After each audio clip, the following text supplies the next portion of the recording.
दादी ने लाख मना किया कि तहमीना से शादी ना करो, मगर अब्बू ना माने। लेकिन जब बीवी के गुण खुले तो वो परेशान रहने लगे। तब दादी इनसे कहती, मैंने समझाया था ना, बीवी हो खानदानी, बेशक हो कानी, लेकिन तुमने उस वक्त मेरी बात ना मानी। मेरे वालिद साहब भी शादी की बाजी महज इस बाइस हारे कि उन्होंने जिस लड़की का इंतखाब किया उसका खानदानी पस मंजर हमारी दादी की नजर में दुरुस्त ना था। और जब वो बेटे के कहने से उनकी पसंदीदा लड़की का रिश्ता देखने उसके घर गई तो सर पकड़ लिया।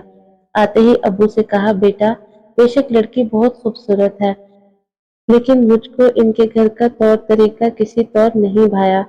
दादी तफसील से बताइए, आप कहना क्या चाहती हैं? बेटा मैं कहना ये चाहती हूँ कि तहमीना और इसकी बहन बहुत साफ सुथरी और जदीद तर्ज के अच्छे लिबास में थी। इनके बाल सलीके से संवरे हुए थे, लेकिन घर की चीजें बेतरतीबों बेठिकाना हर तरफ बिखरी पड़ी थी। बावर्ची खाना गंदा और घर का निजाम बदनज़मी की चुगली खा रहा था। एक कमरे से कुछ लड़ने झगड़ने की आवाजें सुनाई दे रही थी। इसकी एक खाला और दो बड़ी बहनों को तलाक हो चुकी है और फूफी ने शोहर पर खुला का केस किया हुआ था, इस बात पर कि इसका शोहर उसको रोज शाम को बाहर ले जाकर खाना नहीं खिलाता। जब मुझे चाय दी तो हलवे की सीनी को ढका नहीं, इस पर मक्खियां भिनभिना रही थी। ऐसा ही हाल फरूट का था, मेले मेले धोए गए थे। गिलास में पानी दिया तो बसंत आ रही थी।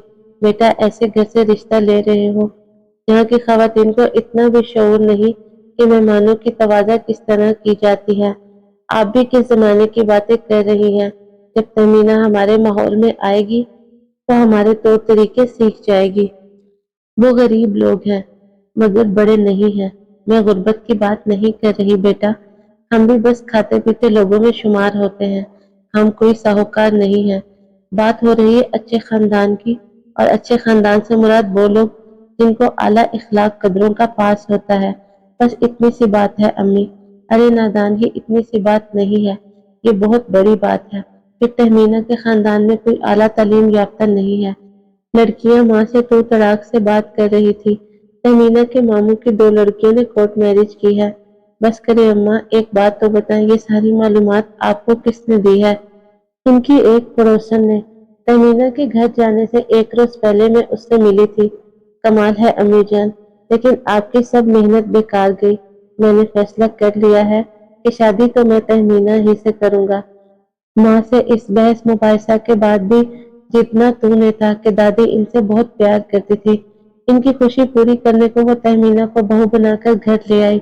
अम्मी वाकई चंदे आफ्ताब चंदे महताब थी। मोहल्ले की जो भी खवातीन इनको देखने आती इनकी सूरत देखकर खुश हो जाती थी और कहती, खाला जी आप बड़ी धनवान हैं। लेकिन अभी तो नई नई बात थी और इनके गुण किसी पर खुले नहीं थे। आदमी की शिनाख्त कुछ दिनों बाद खुलती है, जब वक्त के साथ साथ इसके तौर तरीकों से वास्ता पड़ता है और इसकी शख्सियत घर पर असर अंदाज होने लगती है। शुरू में तहमीना यानी मेरी माँ ने अपने ऊपर इखलाक व तमीज का लिबादा ओढ़े रखा। दादी और दादा की इज्जत करती, लेकिन घर के कामकाज को हाथ ना लगाती। तब दादी कहती, कोई बात नहीं, नई दुल्हन है, रफ्ता रफ्ता घर संभाल लेगी, आखिर ये इसी का घर है। बूढ़ी होने के बावजूद वो खुद सारे घर का काम कर लेती, खाना भी ट्रे में रखकर बहू के सामने लाती। ये मजे से खा पी के बर्तन रख देती, दादी ये जूठे बर्तन उठाकर ले जाती। 4 साल तक यही होता रहा। एक रोज अब्बू ने बीवी से कहा, मेरी माँ बूढ़ी है, इनकी उम्र 65 साल से भी ऊपर है, वो अकेली किचन संभालती हैं, तमीना तुम भी इनका हाथ बटा लिया करो। बस इस बात पर अब्बू अम्मी की नोक-झोंक हो गई। तभी वालिद साहब ने ही झगड़ा रफा-दफा करके खामोशी इख्तियार कर ली और दफ्तर की राह ली। दादी अब मेहमान रहने लगी थी। वालिद साहब ने किचन संभालने के लिए मुलाजमा रख दी ताकि इनकी वालिदा के ऊपर से काम का बोझ हल्का हो, क्योंकि अम्मी को तो घरदारी से कुछ कर्ज ना था। वो टीवी देखती या फोन पर अपने घर वालों से बातें करती रहती। मैं अब 6 बरस की हो चुकी और मेरी बहन 4 साल की थी। हमारी परवरिश फूफो ने की थी। अब इनकी शादी हो गई थी तो दादी से अकेले काम नहीं होता था। दादा कपड़े का बिजनेस करते थे, सदर बाजार में इनकी दुकान थी। हमारा गुजारा सही तरह से हो रहा था। दौलत की रेल पेल ना थी, ताहम किसी शय की कमी भी ना थी। खुदा की करने कुछ दिन बीमार रहकर दादी फौत हो गई और इसके बाद दादा भी चल बसे। अब दुकान खुली तौर पर अबू ने संभाल ली। वो सुबह के गए रात को लौटते थे। मेरी वालदा कनात पसंद तबीयत की नहीं थी। इनको जदीद डिजाइन के नित नए जोड़े पहनने का बहुत शौक था। इनकी ख्वाहिश होती कि हर रोज एक नया जोड़ा पहने। वालिद की दुकान पर जाकर कई कई जोड़े कीमती लेती, महंगी दर्जी से सिलवाती और दो चार बार पहनकर अपनी बहनों को देकर आ जाती। वालिद साहब के बहुत से रुपए हर माह दर्जी की जेब में चले जाते। मेरी छोटी फूफी दादी की जगह किचन संभालती थी। फिर इनकी भी शादी हो गई तो वालिदा ने किचन और घर मेरे सुपुर्द कर दिया। इन्हीं दिनों मार्केट में आग लगने का हादसा हुआ और कई दुकानें जल गई। इन्हीं में अब्बू की भी दुकान थी जो आग की लपेट में आ गई। लाखों का माल नजरे आतिश हो गया और वालिद साहब बिल्कुल तहे दामन हो गए। कुछ दिन तो सदमे में रहे। जब घर में फाकों की नौबत आ गई तो मजबूरन उसी मार्केट में एक वाकिफ कार की दुकान पर सेल्स मैन की नौकरी कर ली। अब आमदनी कम थी और अम्मी जान सलीके से खर्चा करना नहीं जानती थी। इसी वजह से हमारे घर में अक्सर झगड़ा बनने लगा। बाज दफा फाका करना पड़ता, लेकिन अम्मी फाका नहीं कर सकती थी। यही वजह थी कि घर में अगर आलू पके होते या कोई सब्जी तो हमारी अम्मा पड़ोसन से उधार लेकर एक टिक्का लाकर खुद खा लेती थी। ऐसा भी होता कि किस दिन फाका पड़ जाता और हमारे घर कुछ पकता ही ना था। इस रोज वो किसी हमसाये या रिश्तेदार के घर चली जाती और खा पी कर आ जाती। तब मैं सोचती क्या माएँ ऐसी होती हैं। अब्बू अलबत्ता एहसास करते थे। वो हमारा थोड़ा बहुत काम भी कर दिया करते थे। जब मैंने 8वीं का इम्तिहान पास कर लिया तो माँ ने ये कहकर स्कूल से उठा लिया कि अब मुझसे घर का काम नहीं होता। हालांकि इतनी सी उम्र में वो मुझसे ही घर का सारा काम करवाती थी। ये बेफिक्री के दिन तो खेल कूद के थे, मगर मेरी अम्मी ने मेरी उम्र के इन सुनहरी दिनों को घर के कामों की भट्टी में झोंक कर मेरे बचपन को झुलसा कर रख दिया। मेरी माँ बेशक बहुत खूबसूरत थी। वो शादीशुदा बिल्कुल नहीं लगती थी। इनका जिस्म सुडौल और चेहरा तरोताजा था। साथ में इनको अपनी अच्छी सूरत का भी जरूर था। वो आईना सामने धरे फालतू औरतों की तरह हमवक्त बनार से गांव में मशगूल रहती। दरअसल अपने हुस्न की शिदाई थी। हालांकि मोहल्ले की सब लड़कियां कहती थी कि महविश तुम अपनी माँ से ज्यादा खूबसूरत हो। किसी दिन बाल संभाल कर अपने आप को आईने में देखना। अम्मी की एक आदत जो मुझे पसंद ना थी, वो बहुत घूमती फिरती थी। दुनिया जहाँ की बातें इनको पता थी। अगर खबर ना थी तो अपने घर की और अब्बू की। वो तो सुबह के लिए शाम को घर आते थे। ये इनका रोज का मामूल था और माँ नाश्ता करते ही बुर्का संभाल कर हमसायों के घर चली जाती। बहन भाई स्कूल रवाना हो जाते। छोटी बहन सो जाती तो मैं घर के काम में जुट जाती। दिन यूं ही गुजरते गए और मैं 16 बरस की हो गई। अब लड़कियां पहले से भी ज्यादा मेरी तारीफ करती कि तुम 14वीं का चांद हो, लेकिन मैं इनकी बातों पर कान नहीं धरती थी। इन्हीं में एक लड़की मुमताज थी। इसको राजदा कहूँ या गमगुसार, मैं अपने दिल की हर बात इससे कह दिया करती थी। वो मुझे दिलासा देती, मैं भी दुख मत किया कर, देखना तुझको कोई शहजादा ब्याह कर ले जाएगा। मैं इसकी बातों को हंसी में उड़ा दिया करती थी। एक दिन मैं घर में अकेली थी, कपड़े धो रही थी कि दरवाजे पर दस्तक हुई। मैं समझी अम्मी आई हैं। दरवाजा खोला तो सामने एक शख्स को खड़ा देखा। उसने अम्मी का पूछा, वो घर पर नहीं है। अभी ये फिक्रा मेरी जुबान से निकला ही था कि उस वक्त पड़ोस से अम्मी आ गई और इस नौजवान को घर के अंदर ले आई।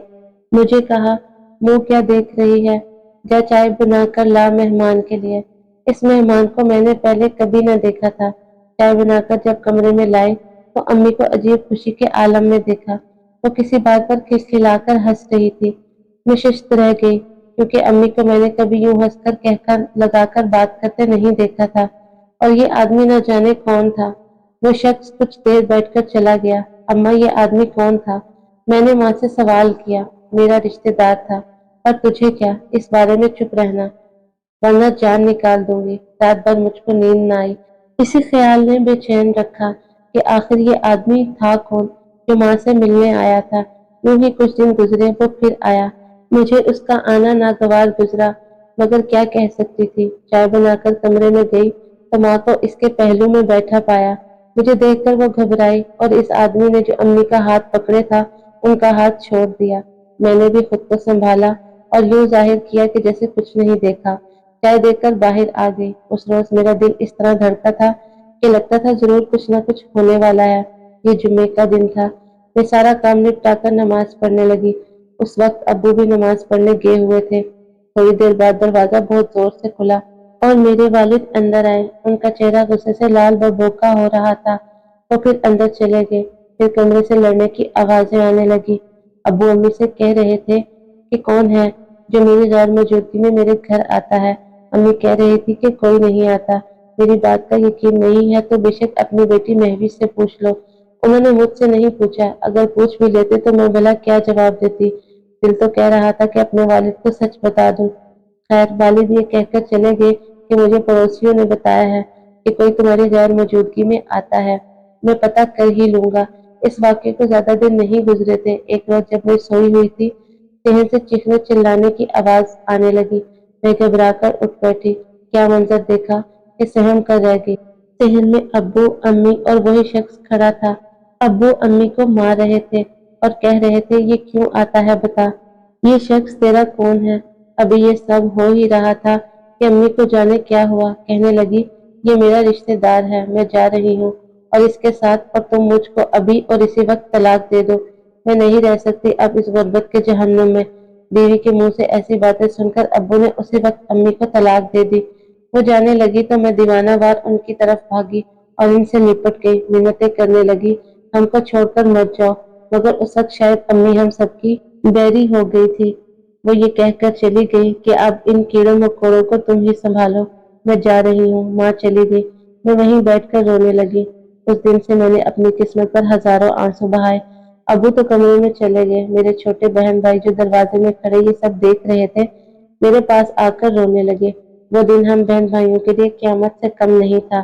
ہم سب بہن بھائیوں کے لیے وہ جیسی بھی تھی ہماری ماں تھی۔ ابو صبح کے گئے شام کو آتے، اب اور زیادہ دیر سے آنے لگے۔ ان کو بیوی کی بے وفائی کا غم تھا یا پھر غصہ، میں نہیں جانتی، مگر یہ عجیب بات تھی کہ ابو جب بھی گھر آتے ہمیں روتے ہوئے دیکھتے تو بہت ڈانٹتے۔ میرے چھوٹے بہن بھائی سہم جاتے۔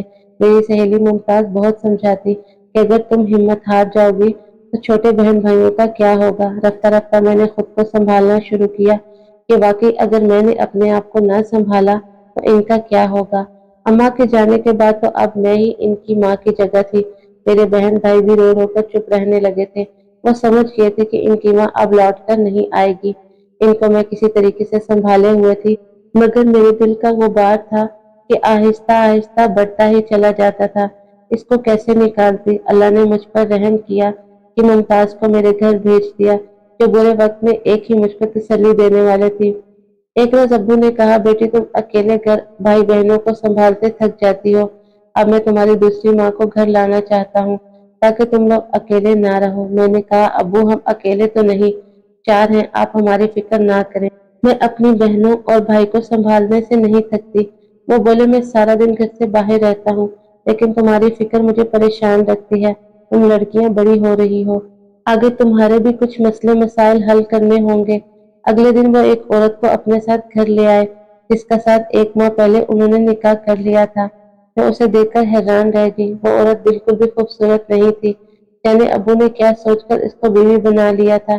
جب میری بہن اور بھائی اسکول سے آئے وہ بھی اس عورت کو دیکھ کر گھبرا گئے۔ ہماری ستیلی ماں اچھی عورت نہ تھی، ہم پر ہر وقت طنز کے تیر چلاتی تھی، ہماری ماں کے چلے جانے کے طعنے ہم کو دیتی۔ ابو نے ہم سے کہا کہ ان کو امی کہا کرو، ہمارا جی نہ چاہتا، پھر بھی کہنا پڑا، جو تو کر کے وقت گزر گیا، یہاں تک کہ میں 20 سال کی ہو گئی۔ اس دوران میرے 2 ستیلے بہن بھائی بھی پیدا ہو گئے۔ وقت کے ساتھ ساتھ اس عورت کے دل میں ہمارے لیے زیادہ سختی آتی گئی۔ اسے اب ہر وقت میرے سامنے ہمارے اوپر کیے جانے والے اخراجات کا رونا روتی، کیونکہ میں بڑی تھی، زیادہ مجھ کو سناتی، اپنے بچوں کو جی بھر کر کھلاتی اور ہم بھوکے رہ جاتے۔ ایک روز صحن دھو رہی تھی کہ دستک ہوئی، میں ہی دروازے کے قریب تھی، دروازہ کھول کر دیکھا سامنے ایک خوبصورت نوجوان کھڑا تھا۔ میں اسے دیکھ کر گھر آ گئی۔ اس نے میری ستیلی ماں کا نام لیا اور بولا خالہ سے ملنا ہے۔ سمجھ گئی کہ ان کا بھانجا ہے، ماں کو بتایا اور اسے بلا کر اندر لے گئی۔ اس کا نام راحیل تھا۔ کچھ دیر اپنی خالہ کے پاس بیٹھ کر وہ چلا گیا۔ اس کو دیکھنے سے خدا جانے کیوں مجھ کو ڈر سا لگا، ایسے ہی تو وہ اجنبی بھی آتا تھا جس کے ساتھ میری ماں چلی گئی تھی۔ کچھ دن بعد دوسری بار وہ آیا، اس نے میری طرف دیکھا، اس کی نگاہوں میں جانے کیا نظر آیا کہ فوراً اپنے کمرے میں بھاگ آئی۔ اب وہ 15 دنوں میں آنے لگا۔ اس کے آنے کے بعد ماں کا رویہ میرے ساتھ اچھا ہو گیا۔ मैं समझी कि वो मेरी शादी अपने भांजे से करने का सोच रही हैं।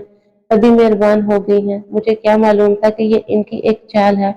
वो औरत जो किस्मत में मेरी माँ बनाकर इस घर में भेज दी थी, वही मुझको रुसवा करने वाली थी। एक रोज वो आया तो माँ ने कहा कि महविश तुम राहील के साथ जाकर घर का सौदा सल्फ ले आओ।